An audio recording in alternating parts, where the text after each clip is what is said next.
அப்ப எதிர்கட்சி தலைவராக இருக்கின்ற பொழுது திரு மோடி அவர்கள் வந்தபோது கருப்பல்லு நோட்டிங்க.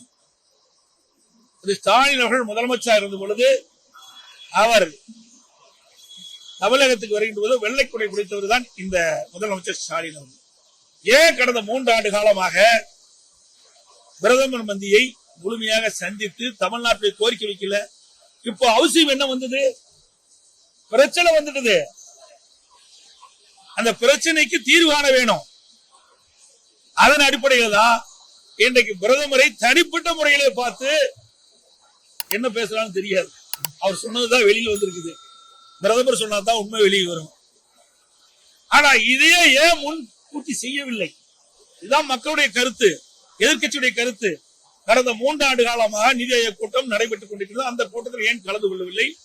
ஏன் தமிழ்நாட்டுடைய நிதியை பெறுவதற்கு பாரத பிரதமரை சந்திக்கவில்லை? இப்பொழுது அவசியம் என்ன வந்தது?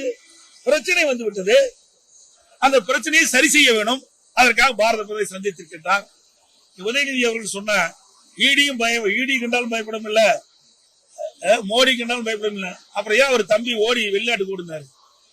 அவர் தம்பி எதுக்கு ஓடி வெளிநாட்டுக்கு ஓடினாரு? தமிழ்நாட்டில் இங்க இருந்திருந்தா ஈடி கண்டா பயப்பட இன்னும் வீரவசனம் பேசியிருக்கலாம். தப்பித்தோம் பழித்தோம் என்று உதயநிதியுடைய தம்பி என்று சொல்லிக் கொள்கிறார்கள். பத்திரிகையிலும் வந்த செய்தி, ஊடகத்தில் வந்த செய்தி அடிப்படையில் சொல்லிக்கிட்டு அவர் ஏன் வெளிநாட்டுக்கு தப்பிச்சிருந்த காரணம் என்ன? அதெல்லாம் வரும். ஆரம்ப கட்டம். அப்ப யார் எப்படி பயப்படுவாங்க அப்ப தெரியும்.